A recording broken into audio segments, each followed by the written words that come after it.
Chapter 8, You Ain't Seen Nothing Yet. May 20th, 1856. They had school only 3 months of the year, but somehow they accomplished as much as James had covered in a whole year in Boston. Miss Malone was working them like beasts of the field. James had all of his books and a pen and ruler and a sketchbook in a canvas bag slung over his back. No telling where Jeremy McCon and Will Bowers had tossed their books.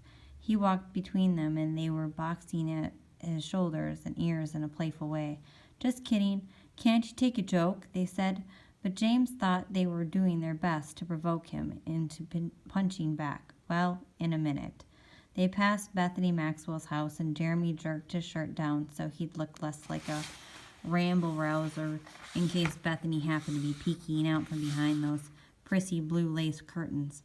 James barely lifted his head so Jeremy wouldn't see him watching for Bethany, but he thought he saw her walk past an upstairs willow window, and his heart leaped. "Will you look at that?" Jeremy said, pointing to Mount Oread. A mere bump on the face of the earth, it nevertheless towered over the city of Lawrence, and now it seemed to be crawling with men. James took advantage of the diversion to slip away from his friends. Friends, ha! Not like the boys back home, but better than no one. Will said, "What do you think they're doing up there? Ain't no picnic." "Looks like they're fixin' to go to war," Jeremy said, and he and Will gleefully rubbed their hands together as if they were warming them over a pot-bellied stove. James studied the hill. There were not just men up there, but horses and tents. Looked like they'd be camping there for a good long time. Smoke swirled up from a campfire as if it had been called out by a snake charmer. "Want to climb up and investigate?" Will asked. "Not on your life, moron," Jeremy answered. "Those men look mean and evil as weevils." Mean? How could Jeremy tell from so far away? And evil, well, that was something altogether different, but just the same, James thought they should head home. "Well, my pa's expecting me to help him butcher a hog," he said, though it wasn't true, and his father wouldn't have the first inkling about which end to butcher and which end to kiss. "We butcher hogs in the wintertime, city boy." Just then they noticed a few horses trailing down the mountain. 3, 4.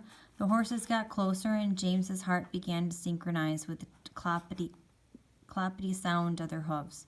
Looked like trouble. But it was just 3 men on not very spectacular horses, a patchy-looking bay and 2 dapples that sure weren't thoroughbreds. The lead rider nosed up to James. "I'm Deputy U.S. Marshal William Fane, here on federal business." James stepped aside to let the horses pass. "These boys is my posse." The posse looked newly deputized and not too fearsome. James's heart slowed down. Will asked, "What you in town for, Marshal Fane?" "Looking for slave stealers." "You ain't gonna find none here," Jeremy said. "We're every one of us law-abiding citizens." James Weaver's pa, he's even a lawyer, but Marshal Fane wasn't about to be put off by a mangy flock of boys. "There's people been stealing the negroes, and there's people been hiding them out." James's chest tightened. Should he run for home?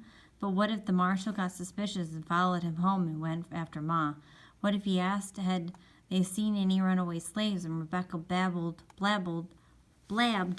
it all out about the ones that had been sleeping in their bedrooms and attics, sometimes so many of them that they put bedrolls all over the floor and had to eat in shifts. Too risky, so James stayed put. People came out of the round corner drugstore to see what was going on. Mr. Bonds, who had a seed store, left it unattended, and some mourners streamed out of the funeral parlor, and a ladies' sewing circle broke up from the Unitarian church, and suddenly the streets were swarming with Lawrence folks. James saw Mrs. Bonds sidle up to her husband, a big elephant of a woman. She held a rifle flat against her flank. Marshal Fane slid off his horse and shouted for everyone to be quiet. He showed his badge around in a wide circle. The sun caught it just so, and James winced. Everyone got quiet. Marshal Fane parked himself in the doorway of the Free State Hotel, and he made a little speech that no one much admired. We aim to clear Negro stealers out of this town. Authority of the government of the United States of America. The Lawrence people booed and yelled. Run him out of town, one cried. Out of the country, another said. Kansas territory is free soil.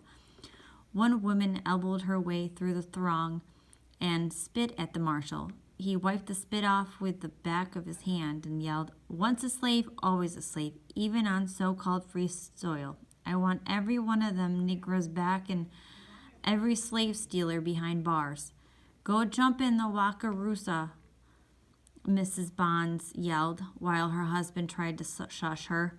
A member of the posse motioned to the marshal for attention. I'm General Atchison, he bellowed, upstaging the marshal. His voice boomed above the din of the crowd. My mama taught me every lady was to be respected, but if she's carrying a Sharp's rifle, she is no longer worthy of respect. I say, by God, trample her under your feet as you would a snake. Then Mrs. Bonds picked up a sizable stone and hurled it at the general. All hell broke loose. The men swarmed Marshal Fane and the posse. Mrs. Bonds fired her rifle into the air.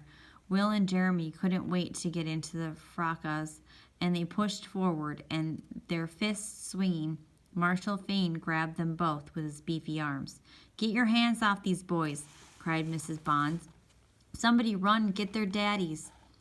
That's what James could have done to help, but he was locked in place, sure as if his feet were nailed to the ground. Anyway, Will and Jeremy broke loose, just as the troop of men rushed toward the marshal again, their arms raised viciously. Hold it, yelled the editor of one of the Lawrence papers. He's a federal official. Better believe it, the general muttered. Look out, someone yelled. Jeremy and Will backed off toward James. In a minute, quick as a calf is roped, Mr. Bonds was handcuffed behind his back, and so was his missus. The marshal grabbed up her rifle before a Lawrence man could scramble for it. Then a larger posse rode down from Mount Oread. Some dozen men with muskets and bayonets each led a bare-backed horse. Suddenly it seemed like half the men in town were under arrest, though Lord knew where the marshal would keep all the prisoners, because Lawrence jail only held 3 drunks at best. Somehow Marshal Fane got their attention again and shouted, I'm confident we've got all the trouble causers and Niagara stealers, and if you just clear a path for us, we'll be on our way to Lecompton. The posse loaded the prisoners onto the horses, not necessarily one to a horse, and they rode off. A fierce-looking tiger of a man, a Missouri border ruffian for sure, was bringing up the rear. He turned back to the women and children, froze like trees in the street. He roared, You ain't seen nothing yet. Then, instead of following the marshal's parade till Lecompton, he yanked his horse around and galloped back up to the men watching from Mount Oread. It was turning dusk. James picked up his book bag and felt a wrenching certainty, like something being tugged out of his gut. Come morning, those men would be down here, but not in 3s and 4s, in the hundreds.